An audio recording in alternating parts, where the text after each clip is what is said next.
I knew something was wrong the moment she stopped looking me in the eye. Anna used to meet my gaze with warmth, even in silence. But lately when I spoke, she looked past me, as if she were waiting for me to slip up. It wasn't just distance, it was suspicion. And I had no idea where it came from. At first, I thought it was stress. She had started spending more time with her new group of friends from work. They called themselves the Circle. Women who had all been burned by men in some way. Divorces, cheating, manipulation. I didn't mind at first. Everyone needs support. But soon, their influence began bleeding into our home. It started small. One evening, I came home late from work. Anna was on the couch, arms crossed. "Why didn't you answer my texts?" she asked. I pulled out my phone. 3 unread messages. Meetings had run long, and I hadn't checked. "I'm sorry, love. I got caught up. You know I wouldn't ignore you." Her lips tightened. That's exactly what Lisa said her ex used to tell her. Then she found out he was lying. The comparison stung. "Anna, I'm not Lisa's ex. I'm your husband." But she didn't look convinced. Over the next weeks, I realized it wasn't just suspicion, it was a test. Her friends told her men couldn't be trusted. They said every husband hides a darker side, a selfish streak waiting to be exposed. Anna, once my partner in everything, had turned into an investigator in her own home. She baited me with little traps. One day, she left her phone unlocked on the kitchen counter, open to a text from an unknown man. I didn't touch it, but when she walked in, she scanned my face like a detective. "You didn't look?" she pressed. "No. Why would I?" "Because most men would have." Another time, she started an argument over nothing, cold pizza of all things. Her voice rose, sharp and bitter, waiting for me to snap back. But I didn't. I cleaned the dishes instead. Her eyes narrowed, disappointed. And I began to realize. She wasn't trying to love me. She was trying to break me. The night it all came to light is carved into me like a scar. We had been invited to a mutual friend's dinner party. Anna was cold from the moment we got in the car. She accused me of glancing too long at the waitress when I paid for gas. By the time we arrived, my patience was stretched thin. At the table, she laughed a little too loudly at another man's jokes. I tried to brush it off, but when I reached for her hand under the table, she pulled away like I'd burned her. On the drive home, silence filled the car. Then she said it. "You're exactly what they said you'd be." My grip on the steering wheel tightened. "What? Who said?" "The Circle. They told me if I pushed you hard enough, if I stripped away your nice guy act, I'd see the real you." Her words slammed into me. So that's what this has been. Some twisted experiment. Her jaw clenched.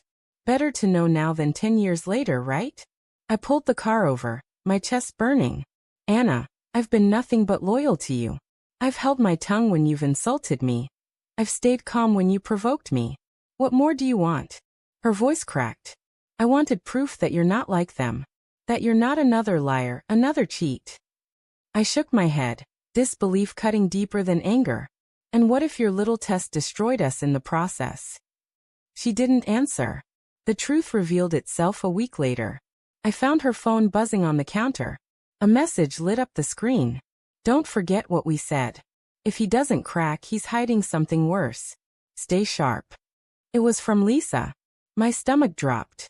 All those nights, all those accusations, none of them came from Anna's heart.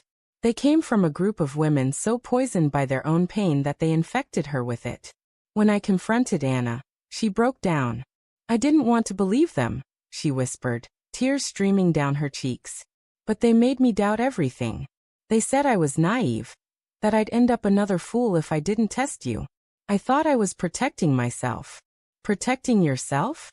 My voice was low, raw. "By destroying your husband's trust?" She reached for me, but I stepped back. "I'm sorry, Mark. I thought I was being strong." I shook my head slowly. "No, Anna. You were letting someone else write our story." The betrayal wasn't physical, but it cut just as deep. It wasn't another man, it was the woman I married, listening to strangers more than me. For weeks, I wrestled with the decision.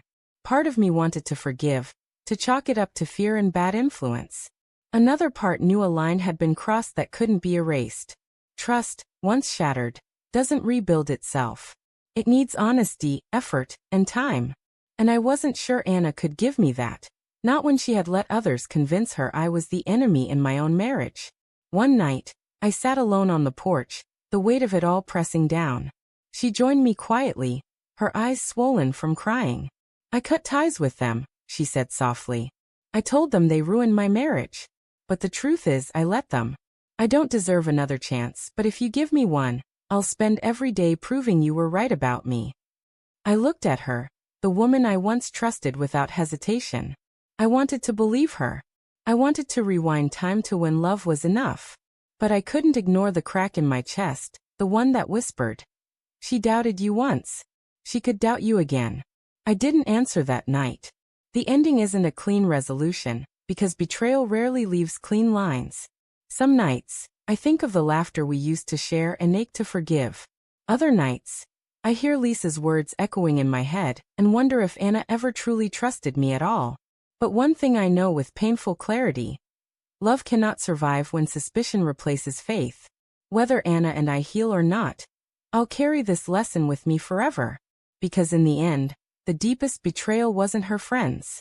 It wasn't the tests or the accusations. It was that, when given a choice between believing them or believing me, her husband, she chose them. And that choice broke something I'm not sure can ever be repaired.